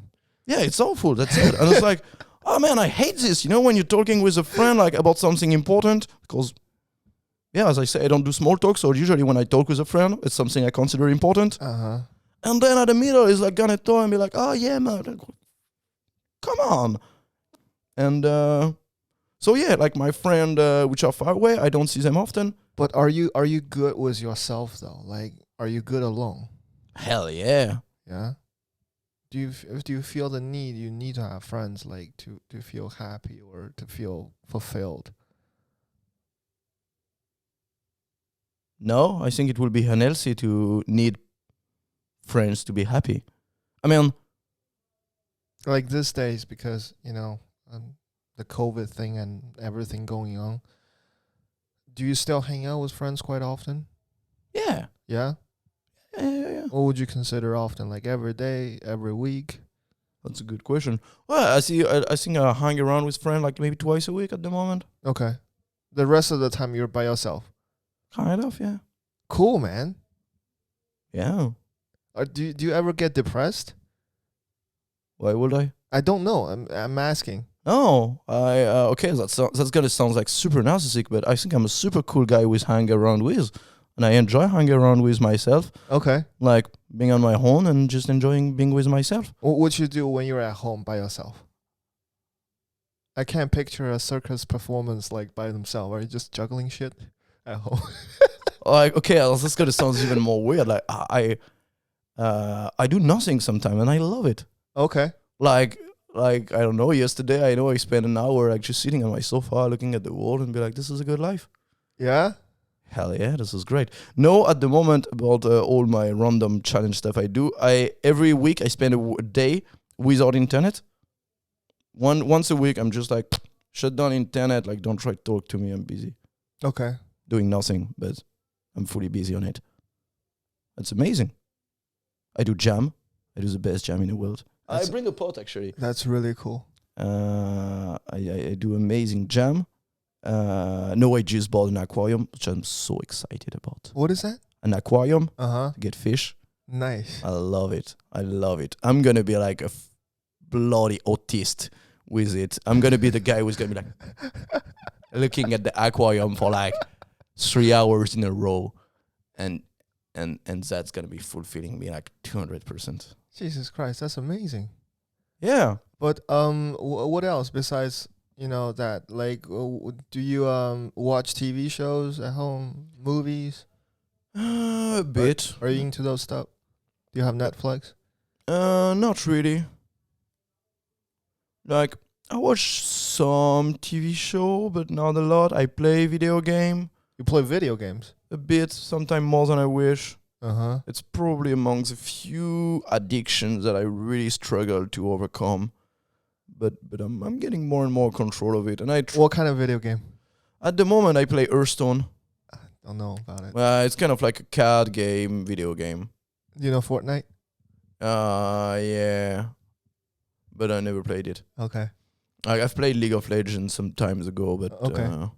but the thing is, like, I'm not a hardcore gamer. Like, for example, if anyone here has been playing, have you played League of Legends? Anyway, when I was playing League of Legends, it's kind of like I was downloading the game, playing for a bit, and usually I was always bronze 5, which is like the worst you can be. And it's pretty fun that each time when I was starting to play a bit more and get slightly better and became to bronze 4, that was a moment when I was getting bored of the game and just deleting it. And then I don't play for a year, and I'm like, okay, let's try it again. I'm like, oh yeah, play for a bit. I'm like, oh, actually, it's boring, such toxic community, and get it out. Cool, man. Any advice on me personally? Like, I am I'm trying to go through the winter without depression this winter. Yeah.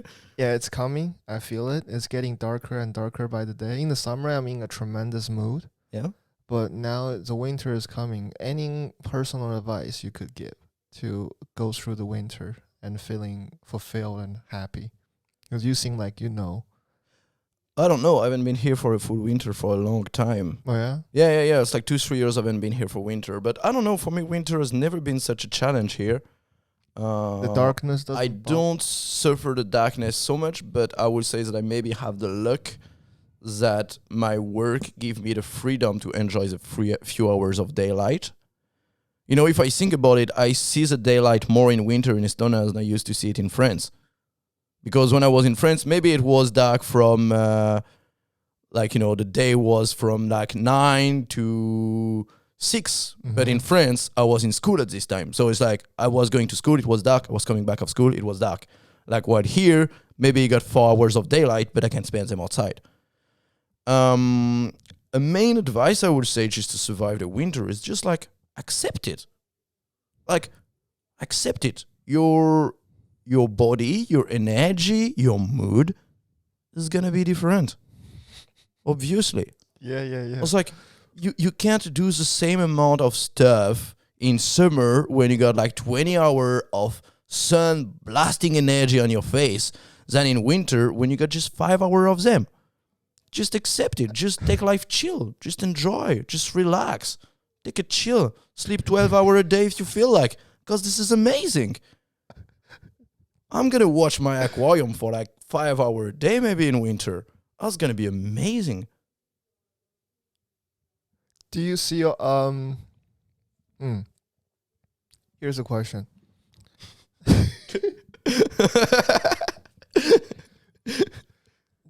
Do you see yourself like getting like like a pretty permanent job? Because right now you're working for yourself, as I understand. Like you're booking gigs as a person, right? Like if there are opportunities out there, do you see yourself like becoming an employee or working for somebody more permanently? Because the situation is not good for individual contractor these days because of the, Yeah, but I'm good with being in not good situation. Yeah. Oh, really? Yeah. My freedom worth more than any money. Do you feel free these days? Fuck yeah. Yeah? It's a good feeling, huh? It's amazing. It's like, yeah, I feel so much free actually. It's like, yeah, I love it. I mean, like it depends what you mean by getting a contract. Like I kind of promise myself to not do any work if I don't love it. Mm-hmm. So if someone offer me to work in a big factory, I'd be like, nah, even if I don't have money. I love, I've been like having an article on a newspaper and I love like the ways the guy have been summarized what I say. Is like, I better be poor and happy than rich and boring. Mm-hmm. And it's really one thing that I pay attention, and I've even been working more on it lately. It's like, I do not want money to direct my life. Mm-hmm. Money doesn't matter. I can do whatever I want. I've always do whatever I want. Money has never stopped me to fulfill my dream. But how about this? I ask for a week of your life to do something that you hate. You But can't afford it. How much are we talking about? That's a good question. You got a price tag for sure, though. There is a price tag, probably. Yeah. A week of my life to do something that I hate. I don't know. It's kind of these things like it's such like theory stuff. A year, bro. A year. A year of my life? Do something you hate. A year of my life do something I hate. Yeah. At least the money expense I will need for the rest of my life. So the rest of your life. So basically, it's like if you want me to do something I hate for 1 year, then I want the rest of my life to be I covered. never have to be worried about money. I can do what the hell I don't even think I will do it. Like, why would I? Like, a year of my life worth so much. Yeah. A year of my life worth so much, man. Really? We got one life. That's it's true. one opportunity. That's true. That's true. Like, no. I don't even... I don't know. It's kind of this thing. It's funny to think about it, but I know in practice there will never be someone who's gonna be like, "Oh, I don't know. I want you to." I don't even know what I would hate doing, but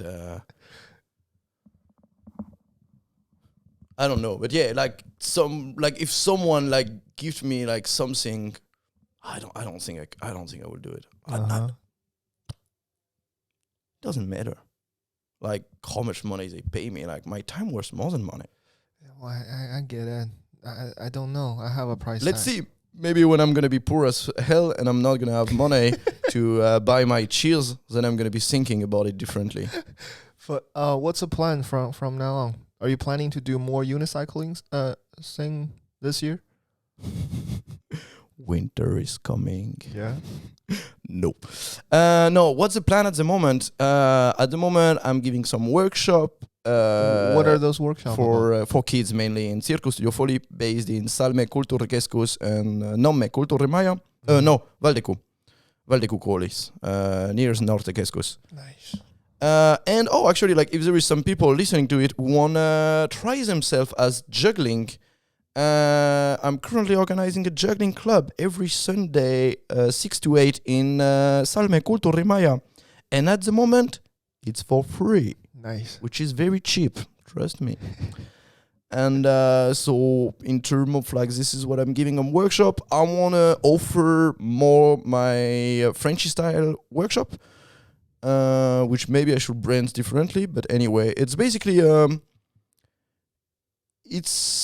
I still don't know exactly how to brand it because it's kind of a juggling workshop, but it's more a self-development workshop. It's kind of like I'm teaching life via value through juggling. Nice. So it's kind of like, if you teach someone to build a furniture, you're going to use a screwdriver. Yeah, I like that. It's not a screwdriver workshop. I like that. It's a building furniture workshop. Yeah. And say where my juggling workshop, it's not for juggler, first of all, like, because that's the things, when I say it's a juggling workshop, people are like, oh no, I can't juggle. And I'm like, yeah, obviously you can't if you've never done it. and I'm not teaching like real juggling. I'm really teaching super, super easy pattern. And what I love about it is that it gives every single person the opportunity to be creative around this pattern. Because as I say, every person thinks they are not creative, but every person is creative.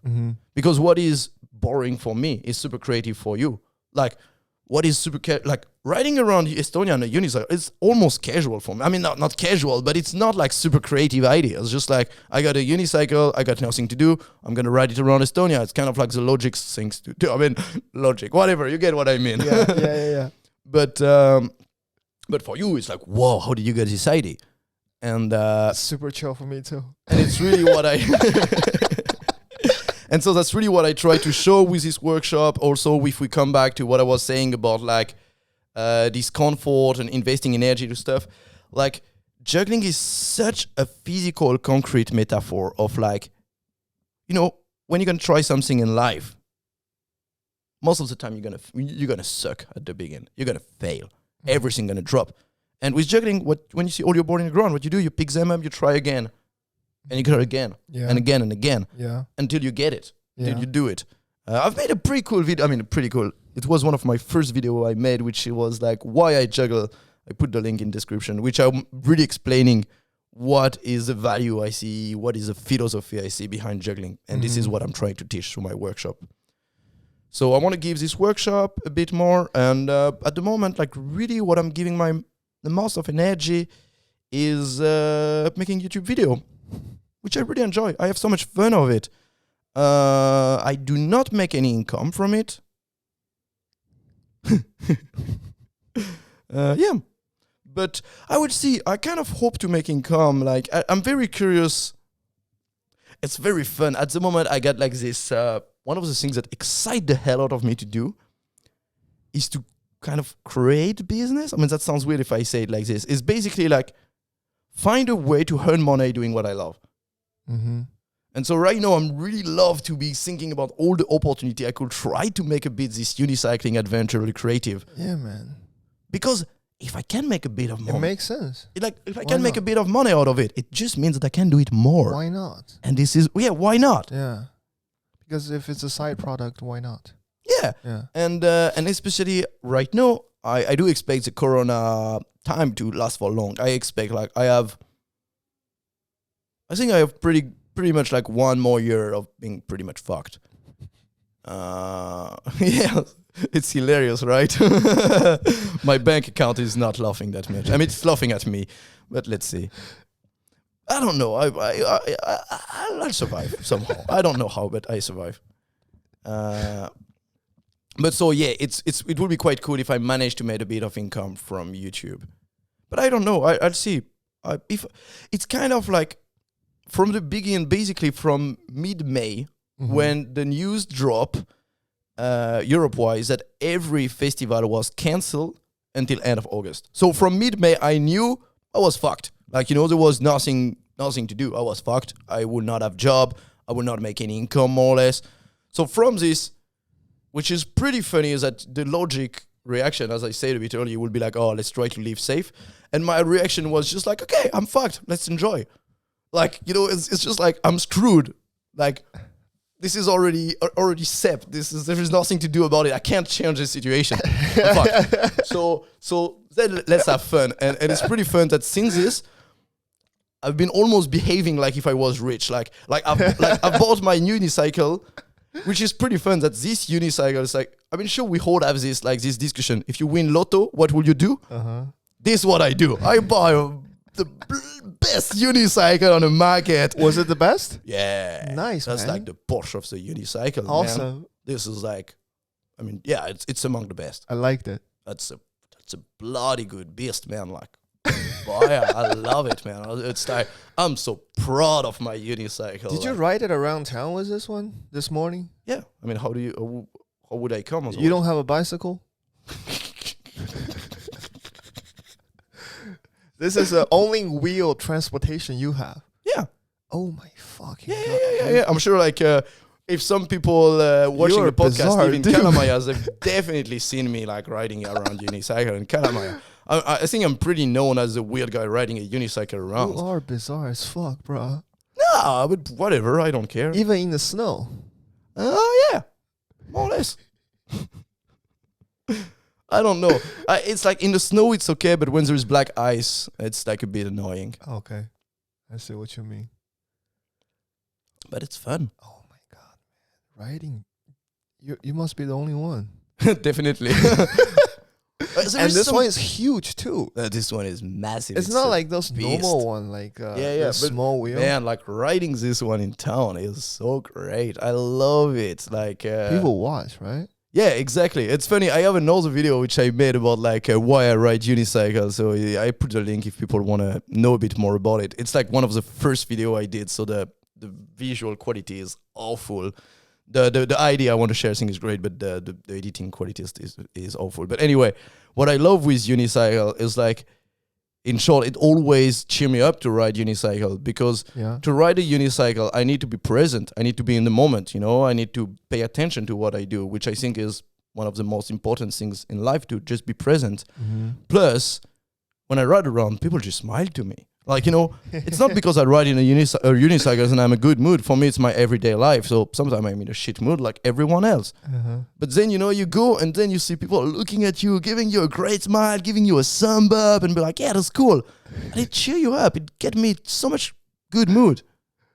I really love it. I will not change this for anything. I see what you mean. But like, especially with this one, which is massive. This like blows people's mind. Like, oh my god, I'd love to be able to film this reaction of people, but it's so hard because if you pull your camera, they see you filming, so they don't look at you as surprised as they are spontaneously. GoPro, like on the chest. Yeah, I could try. I don't have one. Yeah, man. But because it's hilarious, the face of people when they see that, they're just like boom. You see like their head being like, what the hell is going on here? I love it. It's insane stuff. I would laugh if I saw you. Yeah. I got so many people laughing. But that's also it. Like, crazy. I'd like to think I make the world a better place by riding unicycle around. It is. Even if it's just a little bit of value. The person will see me and laugh at least. She's been laughing at least once today. Like how you store it if you go out? Like just randomly put it on the side of the street? I almost never lock it. Like, I trust Estonia. This is also another thing why I think Estonia is paradise. I go to Rimi, put my unicycle in front of the Rimi. I go to Rimi, I buy my stuff, I get out of Rimi, I take my unicycle, I go back home. No one ever stole my unicycle. Like in France, I got one unicycle stolen once. Really? Yeah. It was awful. I think that's still something I consider as the biggest tragedy of my life. It get me so depressed. I mean, that sounds stupid, I know. But it's just like, as I say, you look around, people know me as the guy riding a unicycle. It's part of my identity. It's part of who I am. Oh, really? Is that important? It is. Jesus. I mean, not that much anymore. No, I think like this, my unicycle getting stolen taught me to define my identity more by myself and not by the object I have. Like, no, I got it stolen. I'll be sad. I'll buy a new one. Dot. Like, and the people who stole it we're gonna have a very bad karma, because it's very bad to steal someone unicycle, and his life is gonna be awful. And honestly, I feel mercy for him. Because at the end, I'm not the one who's gonna have a shit life. If someone stole my unicycle, it's a very bad person. And if you're a bad person, bad karma. Bad things happen to you. Bad karma. Bro, on the unicycle trip that you did around Estonia, like did you get to talk to the locals on the trip? Yeah. Yeah, how was it? What do you mean? Like, how was it It was good. I don't know. interacting with them? Yeah, I mean, I speak Estonian, Yeah. and it was fun. That's why I went around. What Just meet the Estonian people and just enjoy. What were they curious? Or anybody like, hey, come into my place. I will cook you Yeah. dinner or lunch. Yeah. Yeah. Yeah, it was amazing. People were so nice. I mean, like, how do you say? I mean, like, I was thinking, like, riding unicycle around is just like, it's just the keys to every person hearts, you know? They're just like, I don't know, they see it. Like, I mean, I understand, like, man, I will be like, I will see a dude coming, like, I will live in the middle of nowhere and see a dude coming on a unicycle. I'll be like, hell yeah, man, like, stop here. I'm going to cook something for you. I want to know about you. Did it happen? Yeah, a couple of times. Like, I met some lovely, amazing people on my way. Like, I don't know. One day I was riding. It was pretty fun. Someone riding a bike, and basically he passed me, and then I saw him like watching back as passing me, and then he stopped like maybe a kilometer later, and just wait for me. And he was like, "Man, I just needed to see what the hell was this like," and then he invited me in his place. I had a wonderful dinner and slept in his garden, washed my laundry the next day, and then keep going toward Hiiumaa. When I was in Hiiumaa, I got someone same way that hosted me in his garden for like few days. Same way cooked for me. Oh my god, her food was amazing. Oh, the best food I ate in Estonia. She was cooking with love. I was so happy. First time I see an Estonian person cooking right. I could see her in her body expression when she was cooking. She was doing it with love. She was like dancing. She was like pampe. This is the right way of cooking. If you cook with love, it tastes love, you eat love, and you are what you eat, so you are a lovely person. If you cook like a boring person, you're gonna be a boring person because you eat boring things. Tough love right there. Tough love. Thanks, man. I think it was the longest. 2 hour 11 minutes. Probably, yeah. Thank you, bro. Yeah. Yeah, I still have more questions, but I'm like so tired. I don't know why. It's just very draining. Over 2 hour podcast, it take a lot out of me, and I can't think of anything to ask anymore. Yeah, fair enough. Thank you so much, Sylvain, and I think he will put most of the link he talked about in there, and I'll ping it up there. And you can find his social in my description as well. Go give him a follow on his YouTube and Instagram. We're all in the description. And thank you guys for turning in. And maybe I will have the pleasure to have him back, talk more about unicycle and some other stuff in the future. But yeah, that's it. Never Off the Boat, episode 12. We're done. We're done. Morning episode, it's bizarre, but it's a new experience for me too. I'm stepping out of my comfort zone. All right, guys. See you in the next one. Bye-bye.